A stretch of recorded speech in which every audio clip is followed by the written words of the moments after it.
Cyber నేరాల్లో bank సిబ్బంది mule ఖాతాలు, ప్రతి లావాదేవీకి కమిషన్. వేరువేరు బ్యాంకులకు చెందిన 9 అరెస్ట్. 20 సైబర్ నేరాల్లో ప్రమేయం. చైనా, నేపాల్ సైబర్ క్రిమినల్స్కు 23 కోట్లు చేరవేసిరట. అంటే మధ్యలో ఉన్న బ్యాంకరు కస్టమర్ యొక్క ఆ బ్యాంక్ కస్టమర్ని, ఆ బ్యాంక్ కస్టమర్ అందులో దాచుకున్న డబ్బుని కాపాడాల్సిన బ్యాంకు సిబ్బందే ఎవడైతే సైబర్ మోసాలు చేస్తున్నారో వాళ్ళతోని చేతులు కలిపిరట.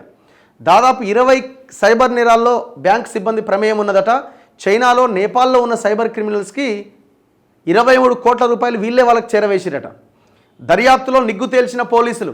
ఏపీ, తెలంగాణ సహా 9 రాష్ట్రాల్లో 52 మంది సైబర్ నేరగాళ్ల అరెస్ట్. CP CV Anand. బ్యాంకర్లు జాగ్రత్త, నేరగాళ్లకు సహకరిస్తే అరెస్ట్లే, సైబర్ సెక్యూరిటీ బ్యూరో. మనం లాస్ట్ టైం కూడా మనం ఒక బార్బరు ఆయనకి తెలియకుండానే ఆధార్ కార్డు, సిమ్ కార్డు అన్నీ క్రియేట్ చేసి ఆయన దగ్గర నుంచి 25 లక్షల లోన్లు తెచ్చారు. బ్యాంకుల దగ్గర నుంచి 25 లక్షల లోన్లు తెచ్చారు. మొత్తం దాని తెర వెనకాల ఎవరున్నారంటే బ్యాంకు సిబ్బందితో సహా ఈ ముఠా మొత్తం వాళ్ళతో కుమ్మక్క అయిపోయింది. మొన్న రీసెంట్గా ఒక జర్నలిస్ట్ నాకు ఫోన్ చేసిండు. అసలు ఆయనకు ఓటీపీ తెలియకుండానే ఆయన అకౌంట్ హ్యాక్ అయిపోయి డబ్బులు వెళ్ళిపోయినాయి. మరి ఎట్లా జరిగింది ఇది? అవన్నీ ఇట్లాంటి కేసులే ఉండొచ్చు. సైబర్ నేరగాళ్ల ఆగడాలకు కొందరు బ్యాంకు ఉద్యోగులు దన్నుగా ఉంటున్నారు. ఖాతా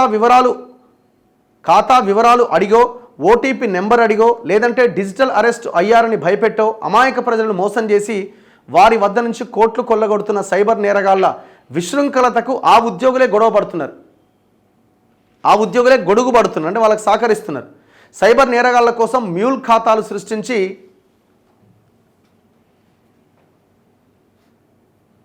డబ్బు దాచుకునేలాగా, ఆ ఖాతాల నుంచి వేరువేరు ఖాతాలకు బదిలీ చేయించుకునేలాగా అన్ని విధాలుగా సహకరిస్తున్నారు.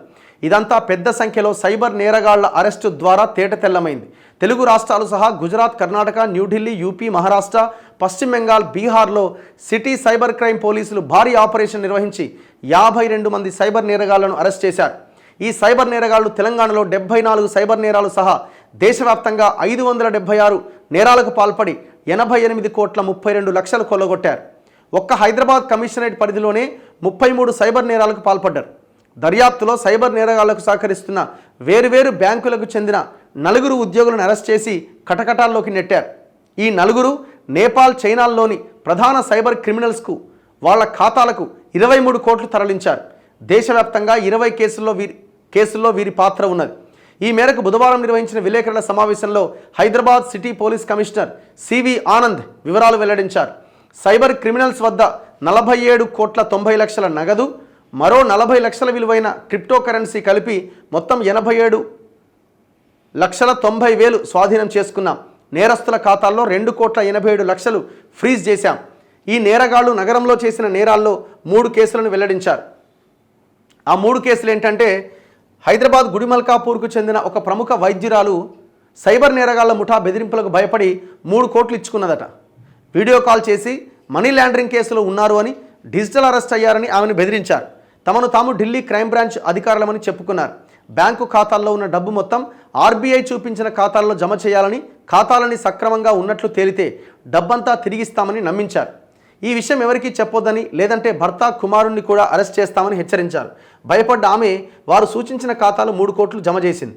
ఆ తర్వాత ఆవలి వైపు వారు స్పందించకపోవడంతో మోసపోయాను అని గుర్తించి పోలీసులకు ఫోన్ చేసింది. పోలీసులు పట్టుకున్నారు. ఎవడీడు? గుజరాత్కు చెందిన సైబర్ ముఠాలో హరిపాల్ సింగ్, సయ్యద్ అజీబ్ భాయ్ను అరెస్ట్ చేసిరట. ఇట్లా చాలామందిని సహకరించిన బ్యాంకు ఉద్యోగులు ఎవరెవరు? సిపి వెల్లడించిన 2వ కేసు ఛేదించే క్రమంలో ఓ బ్యాంకు ఉద్యోగి ప్రమేయం, 3వ కేసును ఛేదించే క్రమంలో 3 బ్యాంకు ఉద్యోగుల ప్రమేయం ఉన్నట్టుగా తేలింది. 2 కోట్లను నగరానికి చెందిన ఒక వ్యాపారి వద్ద నుంచి కొల్లగొట్టిన కేసు దర్యాప్తులో ఏపీ జిల్లా, గుంటూరు జిల్లా ముప్పాళ్ల జేఎన్టీయు కొటక్ మహీంద్రా బ్రాంచ్లో సేల్స్ మేనేజర్గా పనిచేస్తున్న కాటా శ్రీనివాసరావును అరెస్ట్ చేశారు. ఇదే కొటక్ మహీంద్రా బ్యాంకు నుంచే మనం ఆ మధ్య చేసిన సైబర్ నేరగా మన వాళ్ళు బార్బర్ నుంచి 25 లక్షల లోన్లు తెచ్చారు. దుబాయ్లో ఉండే సైబర్ నేరగాళ్లకు మ్యూల్ ఖాతాలు సృష్టించి కోట్లలో అక్రమ లావాదేవీలు జరిగేందుకు సహకరించిండట. ఈ కేసులో అరెస్ట్ అయిన వారిలో ఏపీలోని పశ్చిమ గోదావరికి చెందిన రెడ్డి ప్రవీణ్ అనే వ్యక్తి కూడా ఉన్నాడు.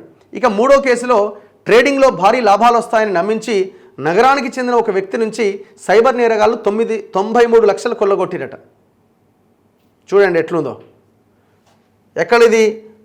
బెంగళూరులోని RBL bank Vidyaranyapura branch deputy manager Shubham Kumar, దాంతోపాటు Bengaluru Axis bank Malleshwaram branch assistant vice president Haroon Rasheed Imamuddin, ఆయనతో పాటు మరో బ్యాంక్ ఉద్యోగి, వాళ్ళని అరెస్ట్ చేసి లోపల నెట్టేసారు, జైలు వేసిరట.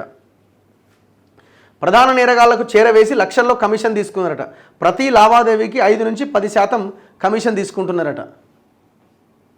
ఒకవేళ కనుక మీరు క్రిమినల్స్కి సహకరిస్తే భవిష్యత్తులో అరెస్ట్లే ఉంటాయని చెప్తున్నారు నిన్న సివి ఆనంద్. ఎంత ఘోరం చూడండి.